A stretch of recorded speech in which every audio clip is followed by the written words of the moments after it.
जिसको biological molecule कहा, एक सेल के अंदर जो बड़े ऑर्गेनिक मॉलिक्यूल्स हैं उसकी ये चौथी टाइप है। पहले हमने कार्बोहाइड्रेट, फिर प्रोटीन, फिर लिपिड्स और अब हम न्यूक्लिक एसिड की तरफ बढ़ रहे हैं।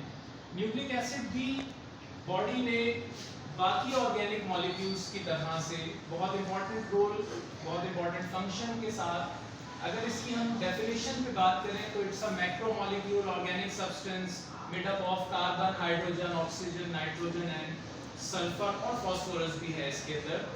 अब अगर इसकी स्मॉलर यूनिट देखें तो हमने प्रीवियस क्लास में डिस्कस किया था कि इसके अंदर एक पेंटोज शुगर है जो इस तरह से एक स्ट्रक्चर डिजाइन करता है जिसमें कार्बन 5 होते हैं और उन 5 कार्बन में बाकी केमिकल्स ऐसे अरेंज होते हैं कि इस 5th कार्बन के साथ ये फॉस्फेट ग्रुप लगा होता है और कार्बन नंबर 1 के साथ नाइट्रोजन बेस लगी होती है। नाइट्रोजन बेस हम जानते हैं 5 टाइप की है, जिसमें डबल रिंग वाली अगर बेसिस है तो उन्हें प्यूरीन कहा जाता है जो कि एडेनिन और गुआनिन है, और बाकी 3 साइटोसिन, थायमिन और यूरासिल सिंगल रिंग वाली नाइट्रोजन बेस है और इन्हें पायरीमाइडिन कहा जाता है।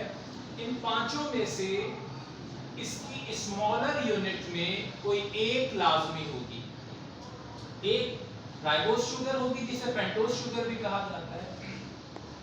और इसका स्ट्रक्चर देखें, इस तरह से डिजाइन है कि carbon number 1, 2, 3, 4 and 5, 5th carbon के साथ क्या लगा है, फॉस्फेट ग्रुप, और फर्स्ट कार्बन के साथ कोई एक नाइट्रोजन बेस लगी होगी।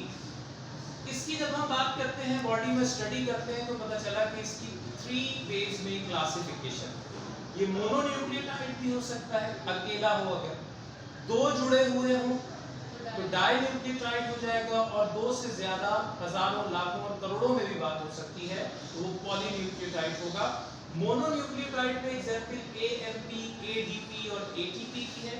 अगर हम इसके स्ट्रक्चर को देखें तो इसमें बिल्कुल उसी तरह से जो हम पीछे अभी बात कर रहे थे कि इसमें एक राइबोज शुगर होगी और राइबोज शुगर के साथ फॉस्फेट ग्रुप होगा और नाइट्रोजन बेस लगी होगी, सपोज एडेनिन लगा है इसमें। तो अब हम इसको नाम क्या दे रहे हैं, मोनोन्यूक्लियोटाइड तो है, एक अकेला यूनिट तो बन गया, लेकिन एक फास्फोरस लगे होने पर AMP, एडिनोसिन मोनोफॉस्फेट। अच्छा, इसमें ये एडेनिन बेस है और एडेनिन बेस के साथ अगर राइबोज शुगर लग जाए तो इसको एडिनोसिन कहा जाता है। एडेनिन विद राइबोज शुगर तो इसको एडिनोसिन कहेंगे, और एक फास्फोरस साथ लगा हो इसके तो एडिनोसिन मोनोफॉस्फेट हो जाएगा, AMP, एडिनोसिन मोनोफॉस्फेट। लेकिन अगर इसके साथ दूसरा फास्फोरस भी लग जाए तो अब ये हो जाएगा एडिनोसिन डाइफॉस्फेट, और अगर तीसरा फास्फोरस भी लग जाए तो ये हो जाएगा एडिनोसिन ट्राइफॉस्फेट। बॉडी में जो करेंसी एनर्जी की चलती है वो ये मॉलिक्यूल, बॉडी आप जानते हैं एनर्जी के थ्रू काम करती है और एनर्जी इन में ट्रैप होती है। ग्लूकोज के रेस्पिरेशन प्रोसेस में जो एनर्जी मिलती है वो one place to another deliver ये करता है। पाकिस्तान में आप जानते हैं कि करेंसी रुपीस में चलती है, तो मैं ये कहूंगी कि पाकिस्तान का सबसे बड़ा करेंसी नोट क्या है, तो आप कहेंगे 5000 का, तो ये वाली सबसे बड़ी करेंसी है ATP। लेकिन इससे छोटी करेंसी है ADP, क्योंकि बॉन्ड बनने में एनर्जी ट्रैप होती है, ये बॉन्ड 3 बने हुए हैं तो ज्यादा एनर्जी ट्रैप हुई भी होगी। तो बड़ी करेंसी क्या है, AMP, उससे छोटी ADP, उससे छोटी AMP। तो अगर 5000 है तो फिर छोटा वाला नोट कौन सा आ जाएगा, 1000 का हो जाएगा, 500 का हो जाएगा। तो इस तरह से ये करेंसी चल रही है। तो ये बॉडी में एनर्जी के मॉलिक्यूल्स हमें मिलते हैं, और ये इसकी एग्जांपल है मोनोन्यूक्लियोटाइड की, एक सिंगल न्यूक्लियोटाइड है, बस फास्फोरस की एडिशन पर एनर्जी का अमाउंट ज्यादा ट्रैप हो रहा है। दूसरी तरफ अगर हम बात करते हैं एडिनोसिन, या अगर हम बात करते हैं डाइन्यूक्लियोटाइड की, तो इसमें 2 पोजीशंस आपकी इस तरह से अरेंज हुई नजर आएंगी कि एक मोनोन्यूक्लियोटाइड फॉस्फोरस, फिर दूसरा न्यूक्लियोटाइड, फिर नाइट्रोजन बेस, फिर फास्फोरस। अब ये 2 न्यूक्लियोटाइड तो हो गए, लेकिन इसमें पहले वाले न्यूक्लियोटाइड का कार्बन नंबर 3 फास्फोरस से कनेक्टेड होगा, और यहाँ पर नाइट्रोजन बेस अगर एडेनिन है तो यहाँ नाइट्रोजन बेस की जगह निकोटीन अमाइड ग्रुप लगा होगा।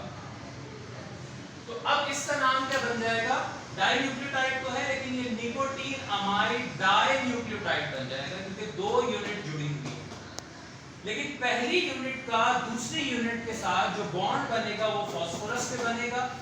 यहाँ आपको पता था ये कार्बन नंबर 5 था, इसी तरह ये कार्बन नंबर 5 था, लेकिन अब इसका इसके साथ जो लिंक बन रहा है वो 3 कार्बन से बन रहा है। यानी फर्स्ट न्यूक्लियोटाइड सेकंड न्यूक्लियोटाइड से कार्बन 3 और कार्बन 5 के फास्फोरस लिंक पर होगा। ये एग्जांपल हो गई डाइन्यूक्लियोटाइड की। अब ये भी एक एनर्जी करेंसी ही है। बॉडी सम टाइम फोटोसिंथेसिस में इसे बनाती है, सम टाइम रेस्पिरेशन में इसे बनाती है, लेकिन ये चलती नहीं है बॉडी में। जैसे सपोज कि आपके पास पाकिस्तानी करेंसी के अलावा डॉलर भी है। अब आप कहेंगे कि भाई डॉलर भी तो एक करेंसी है, लेकिन आप जाकर उससे पाकिस्तान की किसी शॉप से परचेज नहीं कर सकते। कुछ है बड़ा अमाउंट डॉलर का, एक नोट भी पाकिस्तानी करेंसी से ज्यादा है, यानी कि एक NAD का मॉलिक्यूल एक ATP के मॉलिक्यूल से ज्यादा पावरफुल है।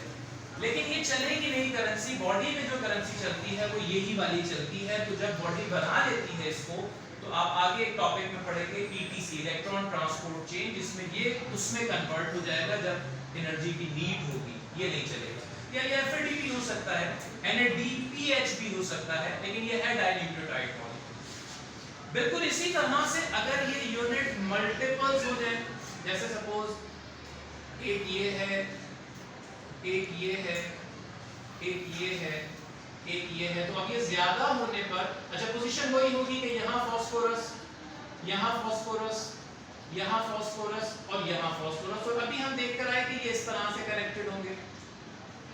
और यहाँ क्या लगा होगा? कोई एक नाइट्रोजन बेस, यानी कि यहाँ अगर एडेनिन लगा है तो हो सकता है यहाँ पर थायोमीन हो, यहाँ हो सकता है साइटोसिन हो, यहाँ हो सकता है गुआनिन हो।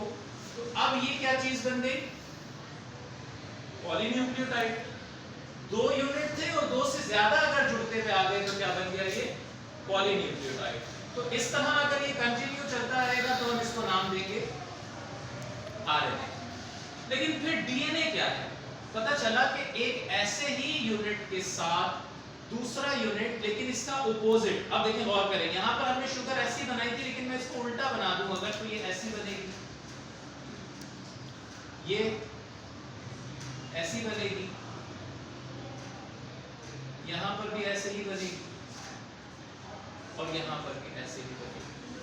अब देखिए इसके कार्बन नंबर 1 के साथ जो नाइट्रोजन बेस है वो थायोमीन लगा है, इसके साथ लगा है एडेनिन, इसके साथ लगा है गुआनिन, इसके साथ लगा है साइटोसिन, और बाकी फास्फोरस इसी तरह से यहाँ कनेक्टेड होंगे, तो इसके साथ भी इसको लगा के रखेंगे। सेम ऐसा ही लेकिन उल्टा, ये थ्रेड ऐसे चल रहा था, ये थ्रेड ऐसे चल रहा है।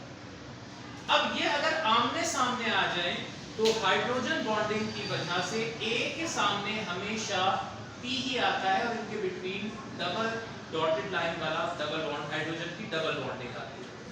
जबकि A के सामने T आ रहा है यहाँ पर, लेकिन C और G के अगर सामने बात करें तो उसमें ट्रिपल डॉटेड यानी हाइड्रोजन बॉन्ड ट्रिपल होते हैं। A के सामने हमेशा T होता है या T के सामने हमेशा A होता है, एडेनिन थायोमीन, और इनके बिटवीन जो अट्रैक्शन होती है वो डबल बॉन्ड से रिप्रेजेंट होती है। और इसी तरह C के सामने G यानी साइटोसिन के सामने गुआनिन या गुआनिन के सामने साइटोसिन आ जाए तो उसमें ये 3 डॉटेड लाइन यानी ट्रिपल हाइड्रोजन बॉन्ड से इसको रिप्रेजेंट किया जाता है। ये पॉलीन्यूक्लियोटाइड की एग्जांपल है। लेकिन अब सवाल फिर पैदा हुआ, एक इंपॉर्टेंट बात, कि अगर हम यहाँ राइबोन्यूक्लिक एसिड की बात कर रहे थे, फोकस कीजिएगा, इंपॉर्टेंट बात कर रहा हूँ। यहाँ राइबोन्यूक्लिक एसिड था, यानी जो राइबोस शुगर थी उसका फॉर्मूला था C5H10O5। लेकिन अगर मैं एक ऑक्सीजन कम कर दूं तो डेफिशिएंसी ऑफ ऑक्सीजन हो गया। मैं शॉर्ट फॉर्म में उसको डीऑक्सी कर दूं, डेफिशिएंसी ऑफ ऑक्सीजन को डीऑक्सी शॉर्ट फॉर्म में कर दूं, तो जो डीएनए है उसमें राइबोस शुगर में C5H10 और O4 एक ऑक्सीजन कम है। अगर ये डीएनए का स्ट्रक्चर है तो एक राइबोस शुगर में ऑक्सीजन कम होगा, अगर आरएनए का स्ट्रक्चर है तो फिर राइबोस शुगर कंप्लीट